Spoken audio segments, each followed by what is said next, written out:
네, 최근에 유통업계는 당연하게 핫한 이슈가 있습니다. 바로 이 쿠팡의 상장입니다. 이커머스 업계가 쿠팡으로 인해서 지금 바빠지고 있는데 유통업계는 이제 온 오프라인 채널의 경쟁력을 기반으로 높은 성장성을 보여줘야 할 시점이 온 것 같습니다. 네, 오늘 좀 자세한 얘기를 들어보겠습니다. 대신증권에서 섬유의복 업종을 담당하고 있는 유정현 애널리스트와 함께합니다. 안녕하세요. 안녕하십니까. 네, 제가 최근에 쓰신 리포트를 좀 봤는데 리포트를 내놓으신 종목들 저희가 중점으로 하나씩 좀 얘기를 들어보겠습니다. 네. 요즘에 유통업종 내 이슈들이 참 많은 것 같아요. 네. 쿠팡도 상장을 했고 많이 바쁘셨죠. 네. 네, 먼저 이마트에 대해서 최근에 리포트를 내놓으셨던데 쿠팡 상장 수혜주다 이런 기사들도 너무 많이 쏟아졌고 네. 그 이후로 이마트가 네이버와 지분 교환 이슈도 좀 있었던 것 같습니다. 이마트가 가지고 있는 경쟁력과 투자 의견을 좀 어떻게 볼 수 있을까요? 네, 지금 네. 말씀하신 대로 이제 온라인 쇼핑 플랫폼 사업자들의 관심이 매우 뜨겁고요.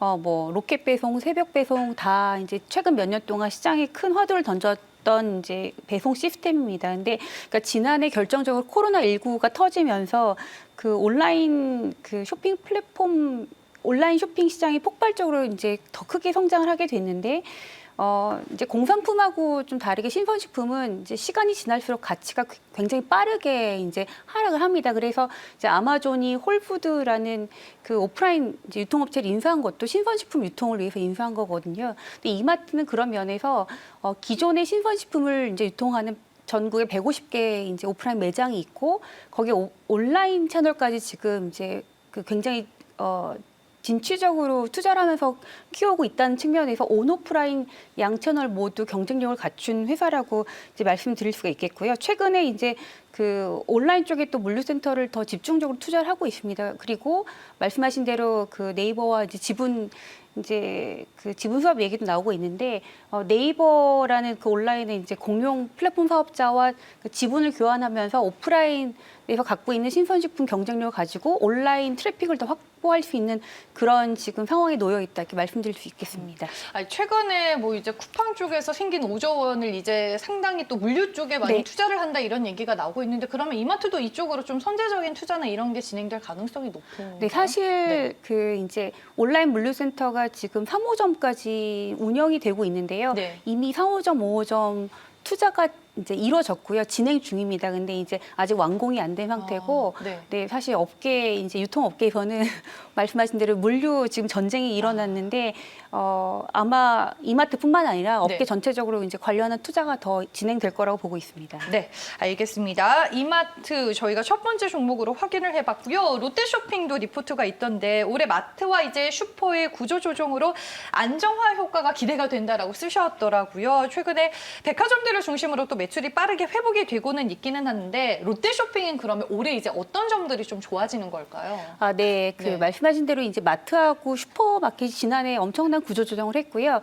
그 사실 적자 사업부로 그 전체 기업 가치를 떨어뜨린 역할을 했던 사업부인데 이제 구조 조정 이후에 이제 영업 마진 기준으로 한 2% 정도 안정적인 이제 이익을 우리가 기대할 수 있는 구조로 만들어 놨습니다. 그리고 사실 지난해 가장 피해를 본 오프라인 유통 채널은 그 백화점이라고 말씀드릴 수가 있겠는데 이제 사회적 거리두기가 강화되거나 완화되거나에 따라서 그 백화점 트래픽이 이제 영향을 많이 받았고요. 근데 아시다시피 이제 백신 접종이 지금 이제 시작이 됐고 확진자 수가 조금 더 늘어나는 경우의 수가 지연정 사람들이 이제는 이제 쇼핑을 하러 갈 것이다. 이제 이렇게 보고 있습니다. 그래서 또 작년에 얘기가 많이 나왔던 보복 소비 이런 것도 올해 이제 계속 이어질 거라고 보고 있고 백화점 쪽은 올해 계속 실적이 좋아질 수밖에 없는 그런 상황이다. 그래서 마트와 슈퍼마켓은 이미 좋아지게끔 구조를 만들어 놨는데 백화점이 좋아지는 그런 국면에 있다고 말씀드릴 수 있겠습니다. 그러면 백화점이 이제 실적 개선이 나타나더라도 코로나19 이전 수준까지 이렇게 좀 아웃퍼폼 하는 건가요? 어때요? 아니면 2019년 대비 2020년 대비 좋은 걸까요?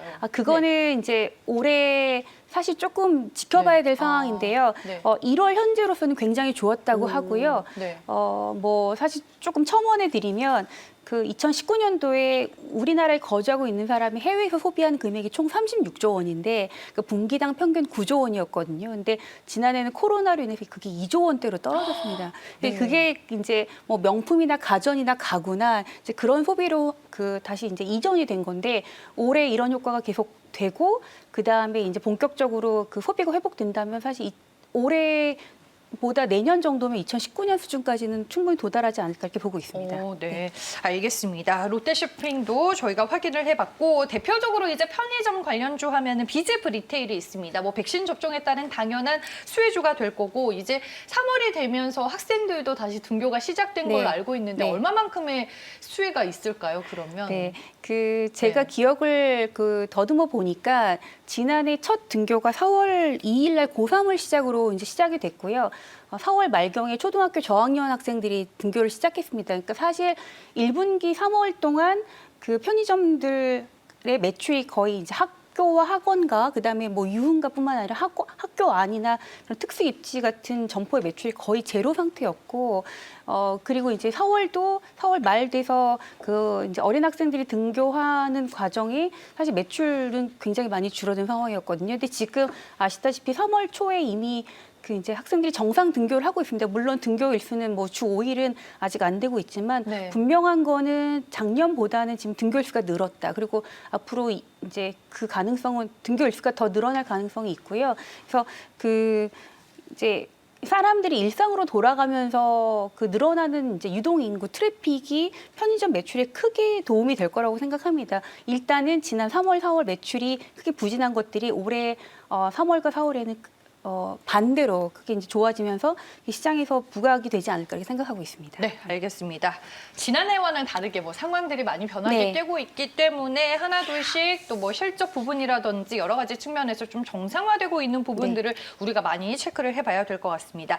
백신 접종이 시작이 되면서 경기 회복 기대감, 최근에 뭐 유통주, 소비주들에게는 상당한 모멘텀이 됐는데 의류주들도 최근에 또 주가 흐름이 상당히 좋았잖아요. 네. 지금 의류 수출이라든지 내수 패션 경기는 어떻게 회복이 되고 있는 구간인지 궁금하네요. 네, 날씨가 따뜻해지면서 이제 저도 옷을 사볼까 그런 생각을 하고 있는데요. 네.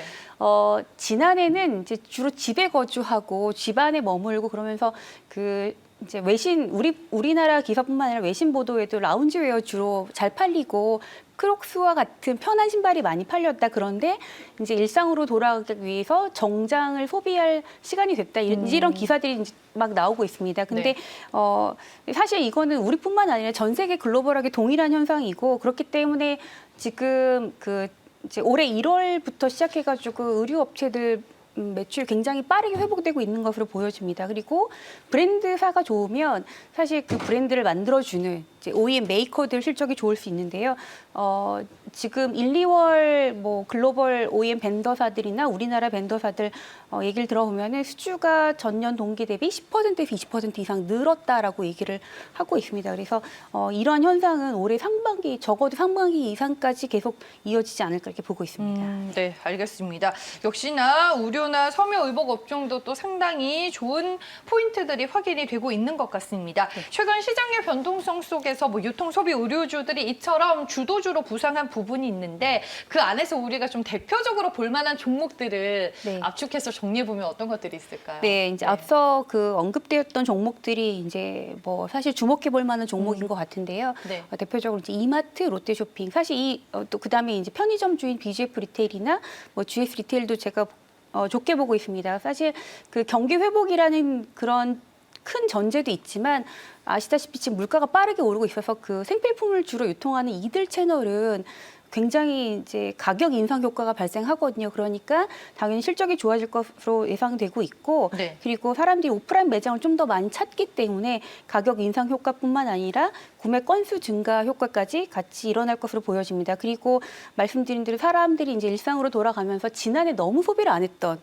옷, 네. 옷을 사러 갈 텐데 그렇게 치면은 대표적인 의류 브랜드 회사인 한섬, 그다음에 글로벌 OEM 메이커인 영업무역, 한세실업, 그리고 화승 엔터프라이즈 이런 종목들이 시장에 관심을 받을 것으로 보고 있습니다. 네, 알겠습니다. 리포트에 언급이 돼서 저희가 직접적으로 얘기를 들어봤었던 이마트 롯데쇼핑, 비제프 리테일 외에도 섬유 의복 업종 내에서 뭐 한섬과 영업무역, 한세실업, 화승엔터프라이즈 관심 있게 볼만하다라고 또 코멘트까지 해주셨습니다. 네, 오늘은 대신증권의 유정현 애널리스트와 함께하는 시간이었습니다. 오늘 말씀 잘 들었습니다. 감사합니다.